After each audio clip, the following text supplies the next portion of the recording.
Hey guys, Avneet from Anime here. We are finally releasing the anticipated video of Kyle Bailey, who was an ex-professional footballer, but some of you may or may not know he's actually part of the Anime team. We sit down and we discuss all things mindset and motivation, any challenges he faced and how he got through those. So I hope you guys enjoy. Let us know what you think in the comments, like, subscribe, and yeah, enjoy. So to kick things off, how important would you say mindset was compared to things like physical ability, natural talent? I would say mindset was one of the main things that you need to, I guess, get to the top level, right? You can have all the physical attributes in the world, but if you don't have the mindset to accommodate those physical abilities, in my opinion, I feel like you're not able to kind of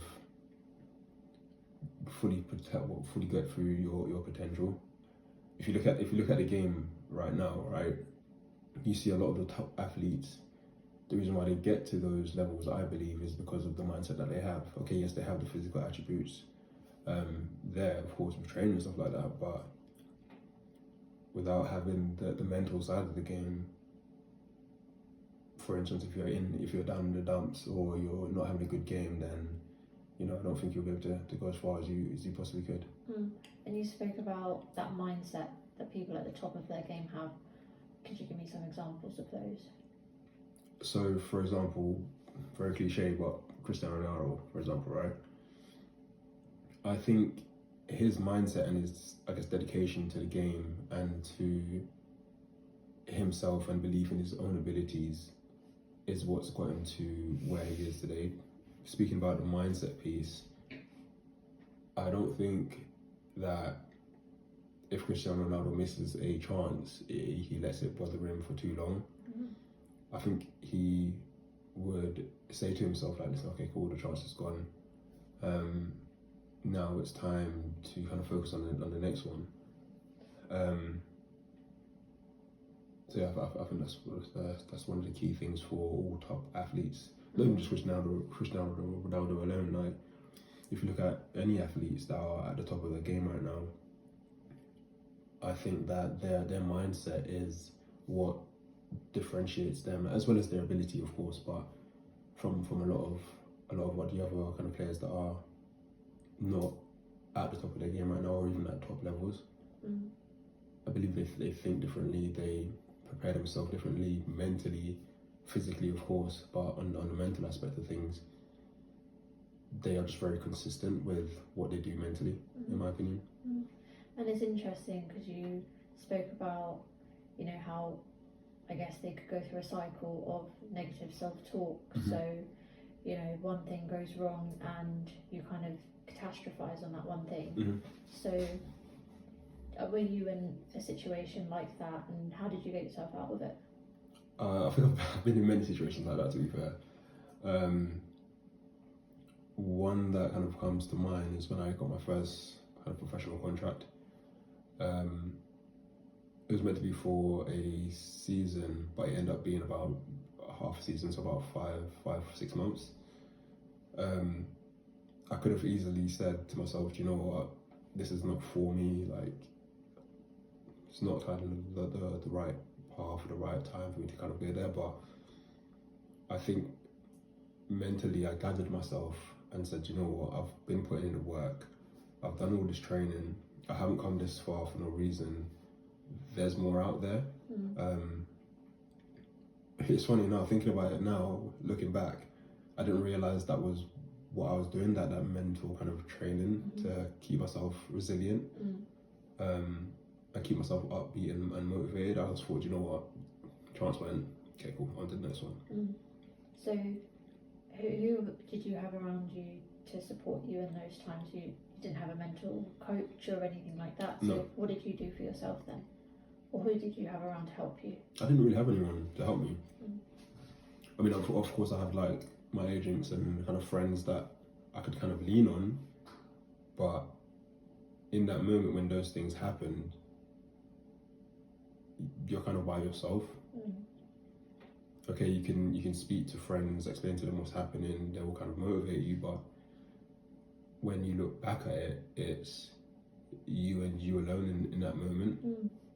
So how do you kind of get yourself out of that situation, or out of a negative situation, and put yourself back in more of a positive light? Like I said to you before, it's looking back at the training, the journey that I've been on so far, right? What I've done to get to the point where I was at that point. And I just had to kind of keep going, because like I said to you before, I've come too far, I've worked too hard to get to that point alone, and I know that there was a lot more to go. Football is relentless, so there's young kids trying to push on to the next level and the highest level that they can get to. How did you keep your motivation high day to day throughout the season, and even in off season?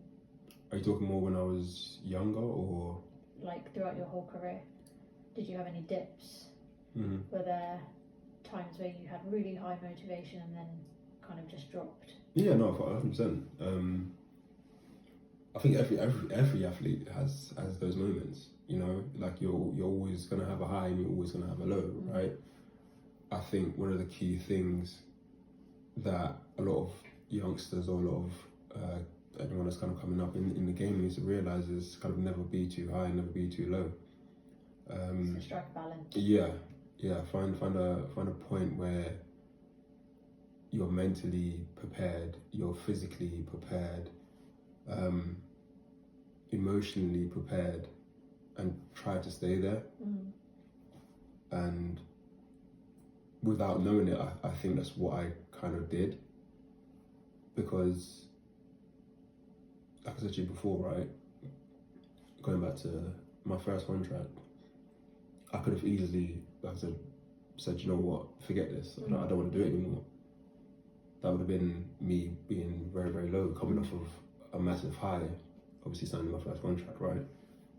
But me being me and trying to find that balance, the balance was, okay, this opportunity didn't work out, but still you're good enough to get into this club and sign a professional contract. So it doesn't mean that you're not good enough. It just means, to me personally, in this moment, that opportunity wasn't the right one for you. So I definitely think that having that balance in the game and in yourself is very, very much important. And I think a lot of the time, a lot of people don't know these things, right? It's becoming a lot more popular now, of course, but still there's a plethora of like players, individuals, coaches that don't know these things. And I believe it's very important for people to actually, players to understand that never get too high, never get too low kind of model. And you interestingly spoke about emotional preparation. So what did that entail for you? Did you have like a routine that you did to prepare you emotionally for a game, or even training? In training, it was always just banter, good vibes, music playing in the change room, like communicating with my colleagues, my teammates, just making sure that the vibes in the camp was very, very good and high. As well as holding each other accountable for like your performance, right? Because you don't want to be the one person that's letting your teammate down. Nobody ever does, to be fair. Of course things happen, people don't mean it, but you never want to be that person. So having good characters around you, having good people around you is it helps massively, if that answers your question. Yeah. So let's talk self-talk. Sure that you've heard what that is, and it gets kind of thrown around a lot, but let's focus, I guess, on a game day. Yeah. What would your self-talk sound like? Thinking back on my preparation as I go out, typically what I would do is sit in the change room, I like once again like have a chat with like my players, the coaches and stuff. Music we playing, just getting myself hyped up for the game. So whether that's laughing, joking, bantering, playing some music that's like very motivational, or gives you like a lot of energy, then that's what I would do to hype myself up for the game. So did you use music as your motivation? Like, did you hear certain words that they were saying that you would then say to yourself internally? No, I think this is the second bit that I do is more important than the first bit. So with the first bit, like I said, you like interacting with the players and coach stuff like listening to music. It's just to get the vibes going, right? But it's when I get out onto the pitch, that's when I really start talking to myself. So before the game starts, I tend to do a prayer, and that kind of gets me tuned in to the game, what I'm about to do, how I need to perform, and that self-talk kind of sounds like you got this. Let's just go. If anything happens, then brush it off. Next one. You're good enough to be at this level. You've got the right attributes to be playing at this level. You're a good player. And how do you think that impacted your performance as a whole? Honestly, it's good, right? For me personally, it's very good, because when I look back at it, a lot of the games that I played, I always tried to do my best, and I always did well. Of course, there's going to be times where you still do the same preparation, but the game doesn't go right. Right, so that's another kind of topic that you need to kind of go on to. But when things are going well, you look back on these little routines that you do, and it's just like, okay, cool, yeah, I'll continue doing these things, because those little nuances are what is going to continue helping me, perform at the level I need to perform at. Yeah, that's interesting. So we've spoken about self-talk and that internal dialogue. That's kind of keeping you going through your game, like before, during, after. What about visualization? Was that ever part of your routine or practice?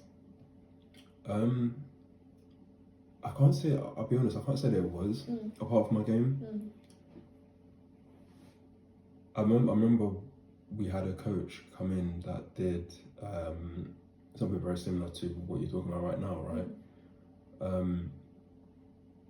But I think for me it was more the talking, the self-talk, the motivational words that I needed, as opposed to the visual aspects of things.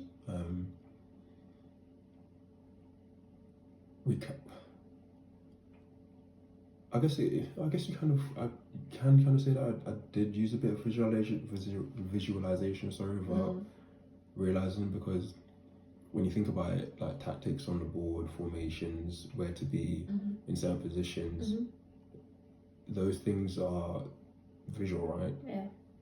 If that player on the right is not in the right position, I need to make sure that they are in the right position so that I can cover them, or they can, go and attack or go and defend. So did you have that sort of like mental picture in your head of where things should be, where players should be? Yeah. But I will always say, I think a lot of people would agree with me here, but I would always say that I tried to be a leader on the pitch, and I tried to speak and be very vocal in what I'm saying, but just not vocal in the sense of just shouting nonsense. Yeah. Really thinking about what we've been working on, and try to make sure that is implemented in the game. So I always had an idea, or like you're saying, right, a vision of what we should be doing in certain scenarios. So yeah, in that aspect, yeah, no, you're right. Yeah, visualization is something that I have done, but like I said, I didn't realise that I was doing it that much. That's often the case. Like athletes tend to do it, they don't realise they're doing it. So I think it's really powerful when you actually start to put it into your actual routine and you're consciously doing it, so that you then kind of subconsciously do it and it becomes natural. But I guess to round off, one question for you would be, to viewers listening, what would be something that you would give in terms of advice, in terms of like mental performance? Like what's your kind of key takeaway? I think my key takeaway to anyone listening, anyone watching, any youngsters aspiring to be a professional footballer, or anyone that's still kind of aspiring to get to the top level, is don't neglect that mental side of the game.